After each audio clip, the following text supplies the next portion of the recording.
Hello everybody, it's Tim Spector here of the Zoe COVID study, and we're having another week's update. As we creep towards the 2-year mark of this pandemic, it's just important to note that we still have infection rates that are too high, we have long COVID rates that are too high, and although hospitalizations are relatively few, we're not out of the woods yet. And it's important to think back to those early days in March last year when this all started, when we launched the Zoe COVID study, what the state of the nation was, and the recent MP's report into how badly the government reacted in those early days because of the rather complacent belief that we'd get a bit of natural herd immunity that would be enough to see off the problem. There wouldn't be subsequent waves, etc., and we didn't have to panic. And in a way, this whole idea of herd immunity and the power of being infected, meaning you don't get infected again, has pervaded lots of our thinking around COVID, and I think a lot of our mistakes that we're trusting in that rather than vaccines and restrictions that other countries have done. But we have some important new data, and as always, you guys are giving us the best data and allowing us to challenge the government when we think they're wrong, or occasionally when we think they're right. And we've had some good news this week because one of the major care home providers has taken our advice on board, has now added these cold or flu-like symptoms to the screening list that they need to get into those care homes. So let's get on to this week's data. So the number of total cases is up slightly from last week at a pretty impressive 70,000, which is including about 18,800 of people who have been fully vaccinated. That's about a quarter, and that number seems to be staying fairly steady. The deaths averaged around 972 last week, which is 139 a day, which was slightly down, luckily, from last week. But long COVID has gone up a bit, at about 1,100 people estimated to get it every day, and hospitalizations have gone up slightly to 766 a day, and 747 people are actually very sick and on ventilators, taking a lot of NHS time and care. We're still in line with the ONS and other surveys, but these are really the highest rates we've seen since the winter wave in January. Obviously, cases are milder, but it means risk of infection is still very high. And this important, this 1 in 70 figure, just to bear that in mind. Now, most of these cases are still in the under 18s, as we've been seeing for the last few weeks, and that's nearly 50% of them. But some good news is if you look at the age graphs, we've seen a decline from that peak in the young kids getting it. And although it'd be nice to think this is vaccination, I think this is happened before that would really have a major effect. And the vaccination program has been very slow in kids, giving them only a few percent successfully. But I think the worrying thing is the graph lines of the green and the orange, which are moving upwards. These are the 35 to 50-year-old age where parents are likely to be now getting infected and then potentially pass it on. At the moment, the other groups are staying pretty steady and haven't yet been affected, but that's really something to look out for because they'll be the ones that really put the pressure on the NHS because age is still a major factor in needing to go to hospital. So let's look regionally around the country at what's happening with cases and vaccinations. And really we're seeing a levelling off of those increases of the last few weeks in most areas, and the notable exception is the decline that's carried on quite consistently in Scotland for the last few weeks. It's come down nicely, and Wales looks as if it's coming down as well, but yet to see most of those good changes in the rest of England. Now, what's also interesting is if we see where the hotspots are, because at the moment it's looking like it's getting concentrated again in the north of England and the Midlands that have the highest rates of COVID. And when we look at the vaccination rates in those places, we are seeing the Midlands doing pretty badly. Places like Peterborough 59%, Leicester 59%, Birmingham 55%, and Manchester particularly badly at 54%, with other areas similar.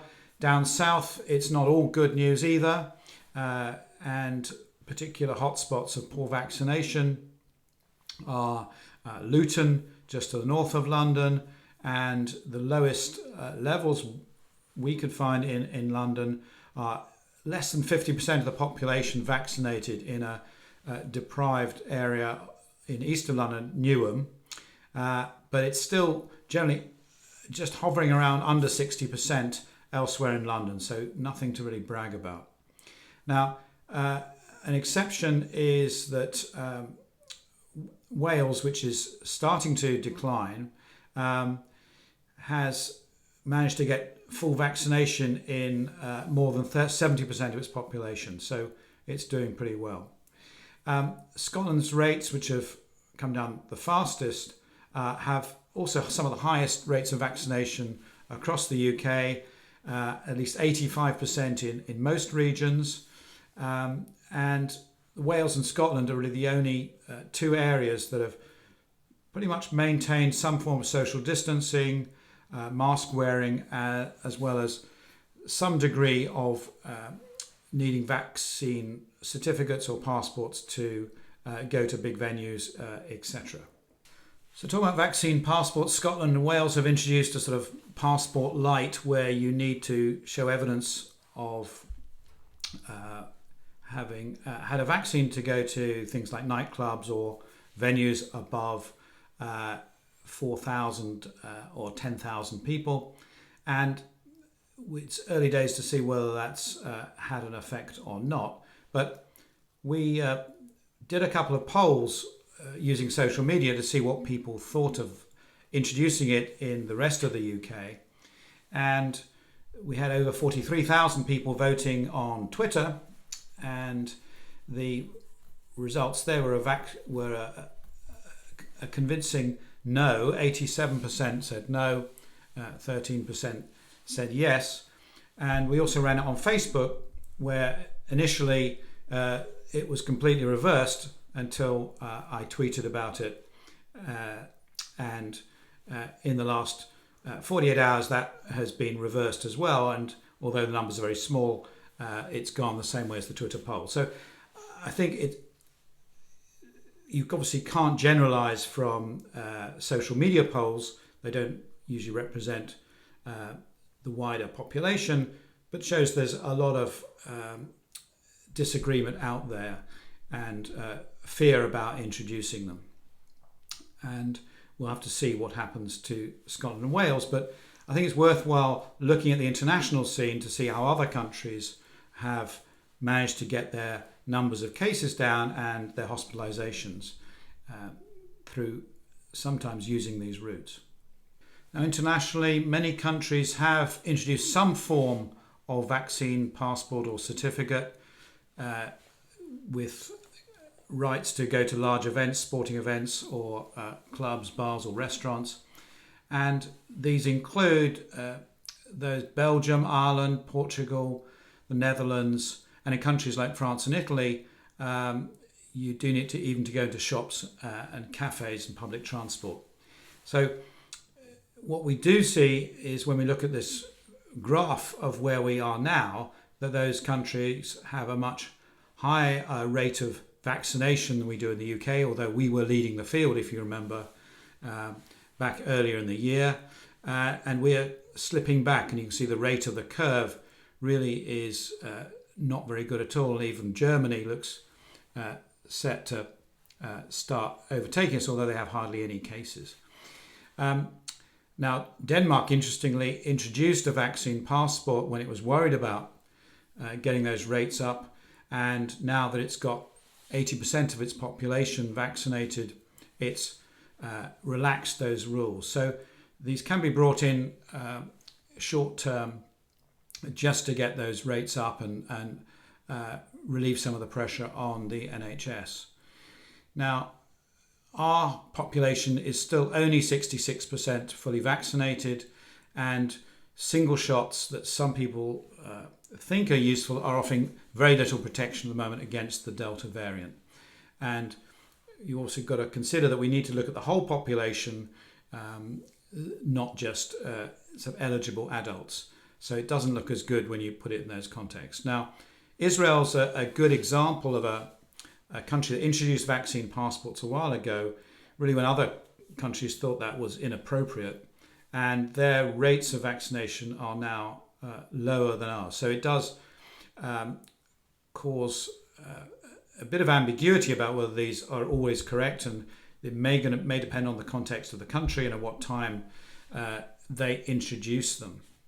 And there have been some papers, a few within the last few months, suggesting at that time when Israel introduced vaccine passports early on, that it might have actually increased some vaccine hesitancy in some of those countries. And in a way, that was why I was against vaccine passports in the summer. I thought we would get to 80% vaccination rates quite easily, and we really didn't need them. Now, the fact that the UK seems very reluctant to introduce other basic measures, or not only vaccine passports, but also enforce things like mask wearing on public transport or any degree of control, means that you may have to think of other options, and you do run out of these ones. So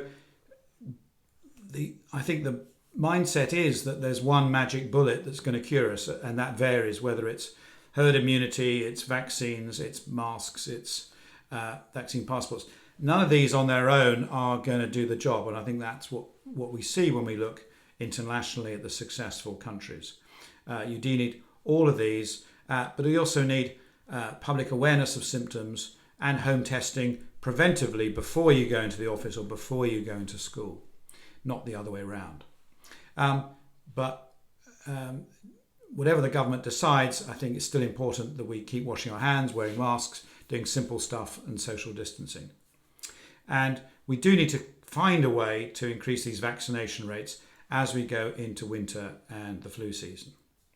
Vaccines are the best defence against COVID, so do make sure you complete your course and encourage others to do so. And if you're not getting vaccinated, we are interested in the opinions why and whether that's changed over time. And so do leave some comments below this post. So let's talk now about vaccines, antibodies and immunity. And we chatted last week about the good news that if you've had a natural infection followed by full vaccination, you really get very good protection against subsequent infection, even after a year.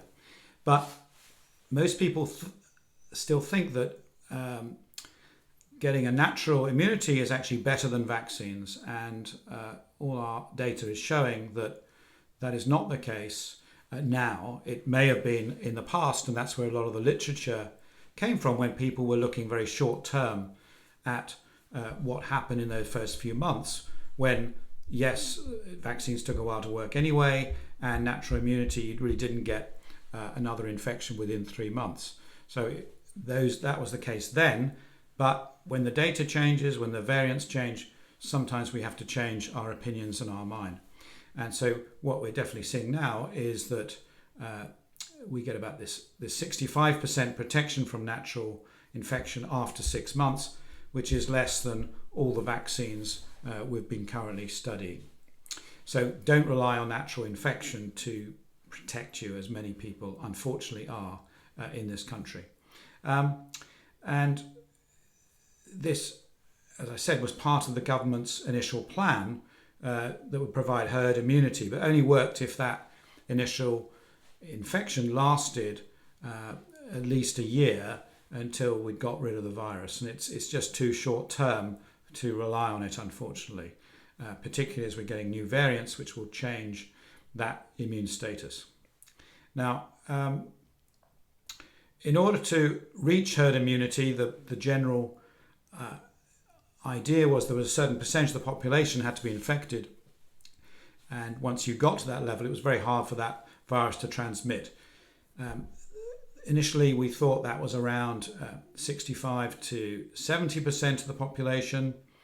And that's where we would have been about now with our vaccination program. But the virus has mutated to become more transmissible, which means the calculations estimate that it's around 85% minimum you need to get in order to get rid of the virus that way. And we're not anywhere near that at the moment.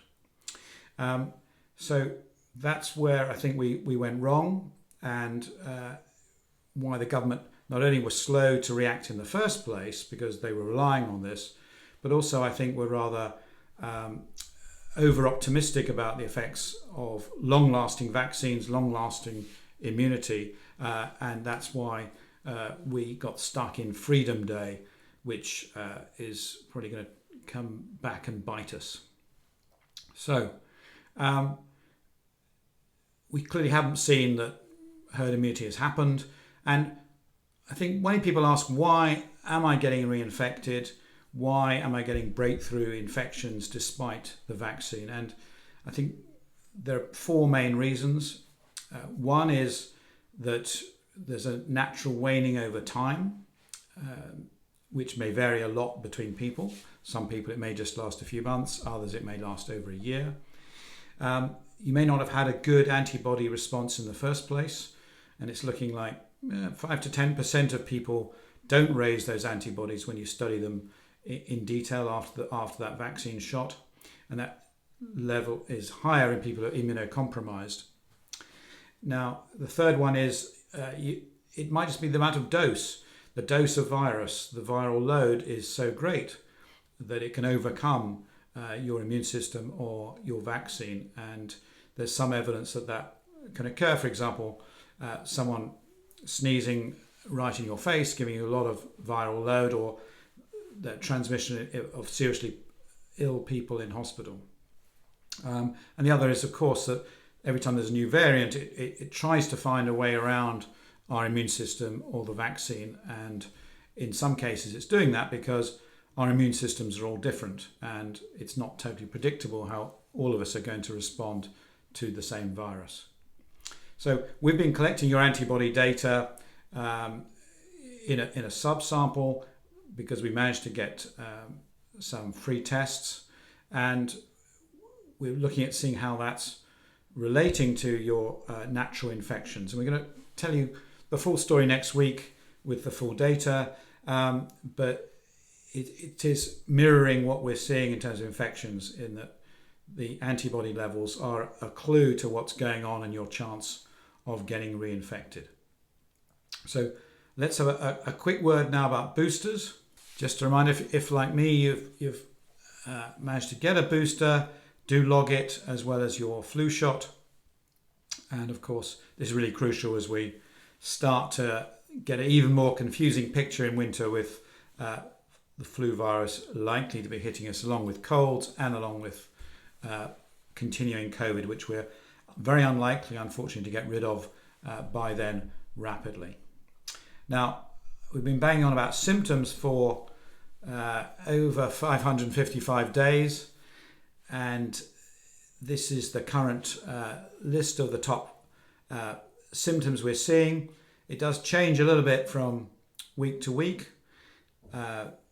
Top is currently runny nose at 76% of people with a positive test, followed by headache, sneezing, sore throat, and cough has interestingly replaced loss of smell and taste in there at number 5. So the top 5 symptoms you really can't distinguish easily from a bad cold, and you will feel rotten. So message out there, which the government still hasn't taken on board, still isn't telling anyone else, is exactly the same. It's do take these on board. Some people are, and I'm pleased to say that my mother's care home in London, run by CareUK, has now changed their criteria for letting in visitors and staff in a screening test.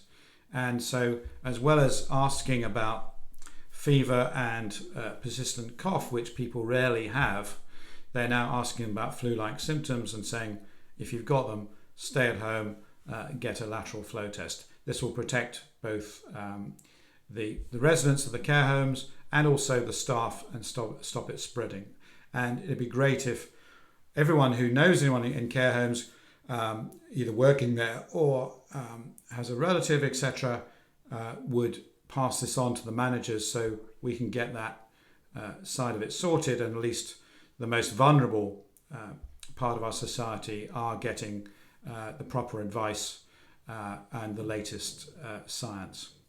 So to sum up, the combination of very high rates and relatively low vaccination rates compared to other countries is making me worried for the winter, where we are going to get more respiratory viruses and infections, and this is going to put additional pressure on the NHS, not even thinking about the other problem of long COVID, which has been swept under the carpet.